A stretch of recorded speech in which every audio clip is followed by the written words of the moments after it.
કેશોદના શેરગઢ અને માળિયા હાટીનાના ગાંગેચા ગામે ખેડૂતોને અતિ ભારે વરસાદે રાતે પાણીએ રોડાવ્યા છે। શેરગઢ અને ગાંગેચા ગામે તારીખ 3ના પડેલા જોરદાર વરસાદમાં ખેતીની જમીનો ધોવાઈ ગઈ છે। સ્થાનિકોના કહેવા મુજબ 6 કલાકમાં આશરે 20 ઇંચથી વધુ વરસાદના કારણે કમળ વોકડામાં આવેલા પાણી ખેતરોમાં ફરી વળ્યા હતા।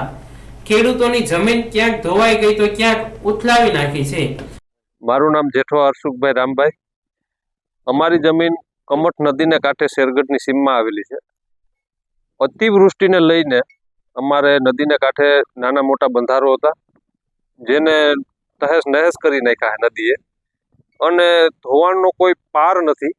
અમારે ધૂળ બીજાના ખેતરમાં ગઈ, એની ધૂળ બીજાના ખેતરમાં, અને ધૂળ બધી આમ તો નદીમાં વહી ગઈ છે। વાવેતર થાય એવી કોઈ પરિસ્થિતિ છે નહીં હવે। જેની વાવેતર કર્યા હતા એનું પણ માંડવી ફેલ થઈ ગઈ છે। કોરવાણ કર્યા હતા એના બિયારણના ખર્ચા, ખાતરના ખર્ચા, હવે એ કાંઈ ભેગું થાય એમ નથી। એટલે હવે સરકારશ્રીની સહાય સિવાય કોઈ જાતનો અમારી પાસે બીજો ઉકેલ નથી। એટલે સરકારને નમ્ર વિનંતી, કોઈ પણ રીતે અમને સહાય આપે। ધારાસભ્યશ્રીને, સાંસદશ્રીને અમારી નમ્ર અપીલ કે કંઈક આમાં અમને વળતર મળે એવી અમારી અપીલ છે। મારું નામ ઠારણભાઈ વિરમલભાઈ ભલકરિયા। અમારે અહીં શેરગઢની સીમ છે, આ કમળને કાંઠે આવેલું છે। વરસાદ અતિ થયો એને હિસાબે અમારે 60-70 ખેડૂ અમે આજુબાજુ છે, બધાને એવડી બધી નુકસાની છે। કોઈ રીતે હવે અમારાથી પાછું વાવેતર થાય એવી સ્થિતિ અમારી છે નહીં। અમુકને થોડું ઘણું પાણી હતા એટલે કોરવાણ કરીને વાવેલું છે, એ પણ ધોવાઈ ગયેલ છે। એમાં ખાતરના રૂપિયા ગયા, બિયારણ ગયું, પાછું બિયારણ લેવાય એમ નથી। જેને વાવ્યું નથી એને પણ નથી પાછું વાવેતર થાય એમ। એને ક્યાંય જમીન ધોઈ નાખી, બાજુમાં ઢગ કરી દીધા, બરાબર। એટલે અમે સરકારને અપીલ કરીએ છીએ કે આમાં કંઈક અમારી વારે આવે અને અમને કંઈક મદદ કરે તો અમે આમાં રહી શકીએ એમ છે। નકર ઓળની વરસ અમારા માટે તો બહુ વિકટવાળું છે। આવતા વર્ષે માંડવી હતી, મગફળી હતી, ત્યારે વરસાદ થયો તો એટલે આ બધું પલળી ગયું હતું, બરાબર। એ નુકસાની હતી, પાછું ઓળી નુકસાની ગઈ છે। એટલે આને સરકાર સિવાય કંઈક મદદ કરે તો અમે આને પહોંચી શકીએ એમ છે, નકર અમારી સ્થિતિ બહુ ખરાબ છે। અમુક ખેડૂતો દ્વારા આગોતરી ઓરવીને વાવેલી મગફળી તણાઈ ગઈ છે અને હાલ જમીનમાં કોઈ વાવેતર થાય તેવું નથી। હાલ ખેડૂતો માટે આ ઘા આકરો હોય અને ખેડૂતોને રાતે પાણીએ રોવાનો વારો આવ્યો છે। ત્યારે સરકાર દ્વારા તાત્કાલિક સર્વે કરી સહાય આપવામાં આવે તેવી ખેડૂતો દ્વારા માંગ કરાઈ છે। અમે બધા ખેડૂત છીએ અને આ કમઠ નદીના કાંઠે બે સાઈડમાં 500 મીટરના એરિયાની અંદર બહુ અતિવૃષ્ટિના હિસાબે નુકસાન બહુ જોરદાર છે। અને સરકારશ્રીને, ધારાસભ્ય સાહેબને અને તાલુકા પંચાયતના જે તે કર્મચારી આવતો હોય એને નમ્ર વિનંતી છે કે અમને લોકોને જે કાંઈ જેટલી બને એટલી મદદરૂપ થાય, આવું અમારી માંગણી છે।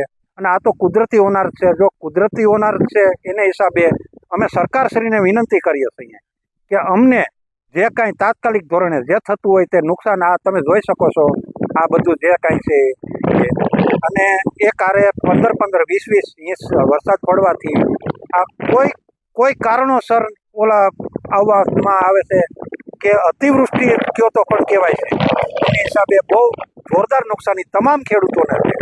તો સરકારશ્રીને, ધારાસભ્ય સાહેબશ્રીને અને બધાને દલીલ વિનંતી છે કે ખેડૂતની વારે આવે અને જેટલી થાય એટલી સહાય કરે, એટલી મારી નમ્ર વિનંતી છે। જય હિન્દ, જય જવાન, જય કિસાન। સાથે જ દર વર્ષે કમળ વોકડાનું પાણી ખેડૂતોની કિંમતી જમીનને નુકસાન કરતું હોય, સંરક્ષણ દિવાલ મંજૂર કરી વહેલી તકે બનાવવામાં આવે તેવી માંગ કરવામાં આવી છે। ગામ શેરગઢ, તાલુકો કેશોદ। મારું નામ બચ્ચુભાઈ વિરમલભાઈ ભલકરિયા। આજે આ 3 તારીખે અતિરેક વરસાદ થવાના કારણે એટલું બધું આ કમઠ વોકડાની અંદર પાણી આવ્યું કે કોઈ સીમા નહીં। અને 4-5 વર્ષથી આ ગમે ત્યારે થોડું ઘણું પાણી આવે તોય આવું બધું નુકસાન કરી જાય। આજુ વખતે તો એવું છે કે કેશોદ અને માળિયા 2 તાલુકાની અંદર એવડો બધો વરસાદ થયો। આ તો અમારું ગ્રામ્ય વિસ્તાર છે, એટલે અહીં તો કંઈ એવું કંઈ મીટર માપવાનું ન હોય, પણ અંદાજિત 30-32 ઇંચ વરસાદ એકી સાથે 1 થી 6 વાગ્યા સુધીમાં 5 કલાકમાં એકી સાથે એવડો વરસાદ પડી ગયો।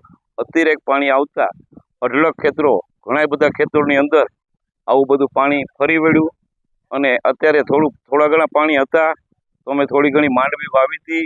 એ માંડવી ઉપાડી અને ખેંચી ગઈ અને બીજી હતી એના ઉપર માટી ચડાવી દીધી અને બીજું વાવવાના બાકી ખેતરો હતા એ ખેતરો અત્યારે વવાય એમ નથી.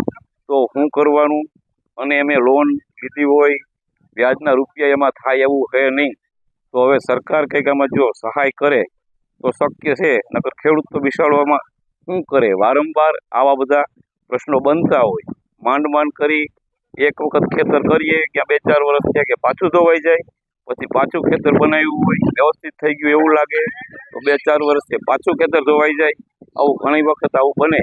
એટલે સરકાર ખાસ ટીમ રાખી અને સર્વે કરે એવી અમારી નમ્ર વિનંતી છે.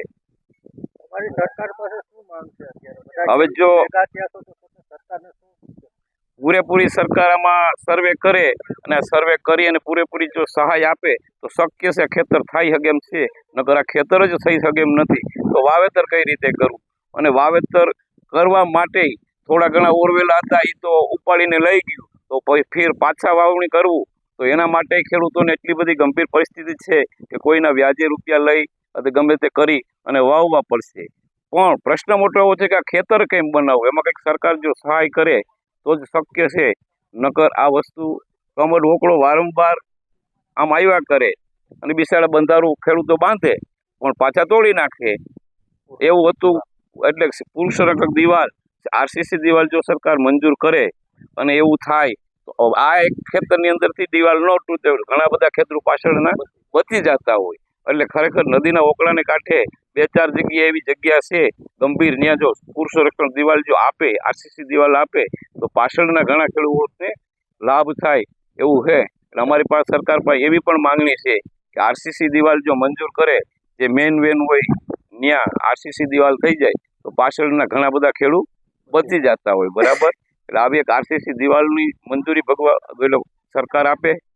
સરકાર આપે અને આ સરકાર સુધી વાત પહોંચે એવું અમારું ખાસ ધ્યેયથી આ બધા ખેડૂત બિસાડા ભેરા અત્યારે થયા છે.